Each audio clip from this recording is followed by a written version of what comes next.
Você sabia que a floresta do Congo guarda alguns dos animais mais raros do planeta? O okapi, conhecido como unicórnio africano, vive escondido nas densas florestas do Congo.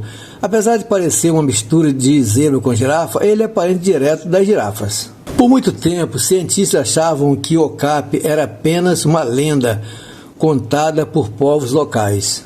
Proteger a floresta do Congo é proteger espécies únicas que não existem em nenhum outro lugar do mundo. Curta e siga para a parte 9 da biodiversidade da floresta do Congo. E deixe o seu like, se inscreva aqui no canal, só vídeos lindos.